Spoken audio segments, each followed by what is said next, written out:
Chapter 6 of 2 Years in the Forbidden City. This recording is in the public domain. 2 Years in the Forbidden City by Princess De-Ling. Read by J.C. Guan. Chapter 6 In Attendance on Her Majesty. The building where we had our rooms, as I have said before, contained 4 large rooms and a hall, and we 3, my mother, sister and myself, each took a room and gave the 4th to our maids. Her Majesty had ordered a eunuch to accompany us, and this eunuch told us that Her Majesty had ordered 4 young eunuchs to attend on us, and that if they did not behave, we should tell him.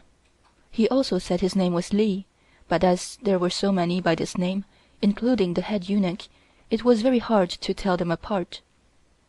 When we arrived, which took some time, he pointed to a building on our right, and said that it was Her Majesty's own palace, and the one which we had just left.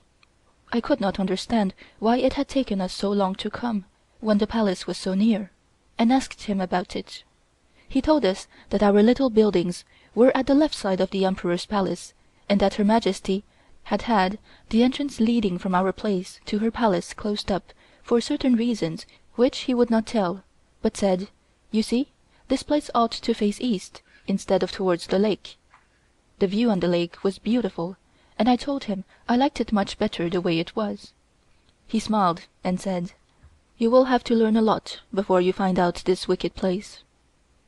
I was surprised at what the eunuch said, but did not like to ask him any questions.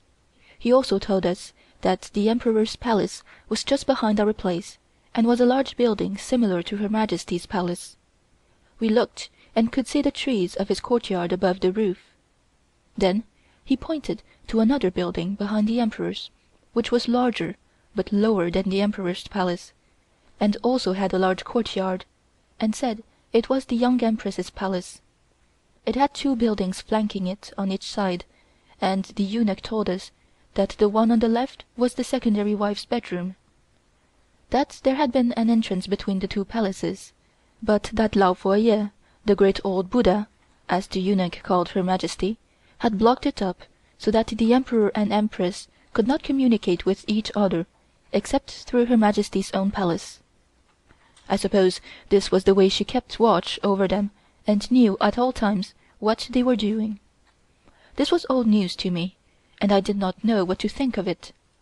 I was afraid that this eunuch Li would tell me more of these curious things, so I told him I was tired and would go to my room and rest, and he went away.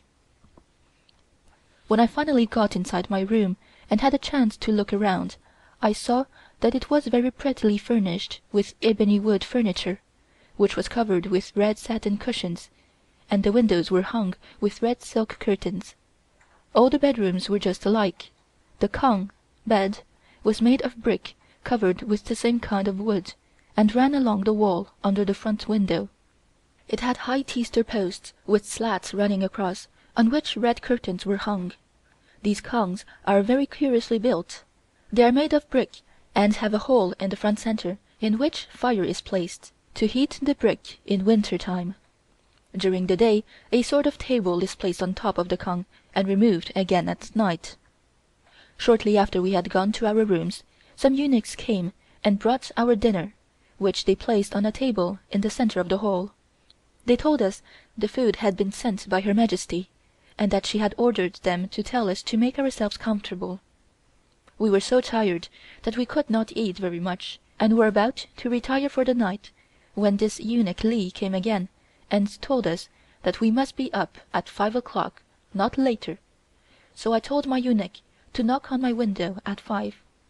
Immediately after this we went to bed, but did not sleep immediately, as we wanted to talk over the events of the day, which had been many and strange. After we did finally get to bed, it seemed as if we had just fallen asleep when I heard someone knocking on my window.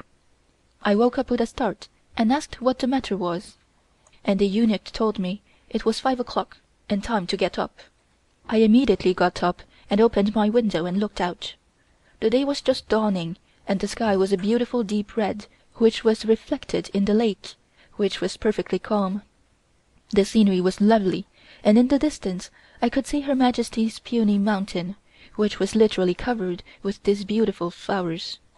I dressed at once and went to Her Majesty's palace, and there met the Young Empress, sitting on the veranda. I curtsied to her as a good morning salute. The Emperor's secondary wife was there also, but we had been ordered not to curtsy to her, as she was considered not to have any standing there. There was also a number of young court ladies, many of whom I had never seen before. The Young Empress introduced me to them, saying that they were also court ladies. They were daughters of high Manchu officials, and some were very pretty and bright. The Young Empress told me that these 10, there were just 10 there, were never allowed to go near Her Majesty, as they were just learning the court etiquette. They were all dressed very nicely in pretty Manchu gowns, the same design as that worn by the Young Empress. After I had been introduced to these young ladies and talked with them a while, I went inside with the Young Empress, and there met Se Gege, fourth daughter of Prince Ching, and a young widow 24 years of age, Yuan Danainai, widow of Her Majesty's nephew. Both were busy getting things ready for Her Majesty. The Young Empress told us that we must go at once to Her Majesty's bedroom and assist Her Majesty to dress. So we went at once and curtsied to her, and said, "Lao Zu Zong Ji Xiang," Old Ancestor, all joy be with you. Her Majesty was still in bed, and smiled to us and asked us if we had slept well. We told her the rooms were very comfortable, etc. I thought to myself, we had slept very well for the little time we had, but I had not had half enough. The day before had been very hard for us, and we were quite unused to it, and it had made us very lame and sore, running around so much. She asked us if we had had any breakfast, and we told her not yet. She scolded Li for not having given the order for our breakfast to be brought to our rooms, and said, "You must not feel like strangers. Order anything you may want." Then she arose and started to dress. She put on her white silk socks first, having slept in her pantaloons, as is the custom, and tied them at the ankle with pretty ribbon. I must tell you here that although she always slept in her clothes, she changed them for clean ones every day. Then she put on a pale pink shirt of soft material, and over that a short silk gown that was embroidered with bamboo leaves, as she always wore low-heeled shoes in the morning and consequently could not wear her long gowns. After she had dressed, she walked over to a window in front of which were 2 long tables covered with toilet articles of every kind and description. As she was washing her face and dressing her hair, she said to my mother that she could not bear to have the servant girls, eunuchs, or old women touch her bed, that they were dirty, so the court ladies must make it. When she said this, she turned to my sister and myself, we were standing a little to one side, and said, "You two must not think for a moment that the court ladies do servants' work, but you know I am an old woman, and could easily be your grandmother, and it will do you no harm to work a little for me. When it comes your turn, you can superintend the others, and don't have to do the work with your own hands." Then Her Majesty said to me, "Deling, you are a great help to me in every way, and I make you my first lady in waiting. You must not work too much, for you will have to make all the arrangements for the audiences for foreigners, and you will have to interpret for me. I also want you to look after my jewels, and don't want you to do rough work at all.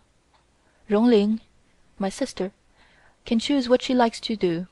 I have 2 more besides you, Se Gege and Yuan Danainai, making 4 altogether, and you must all work together. It is not necessary to be too polite to them, and if they are not nice to you, you let me know." Although I was very happy at receiving this appointment, I knew that according to custom I must refuse it, so I thanked Her Majesty very kindly for the honor she had given me, and said that I did not know enough to hold such an important position, and would prefer to be just an ordinary court lady, and that I would learn as quickly as possible to be useful to her. She hardly let me finish what I was saying, when she laughed and said, "Stop, don't say anything like that, you are too modest. which shows you are very clever.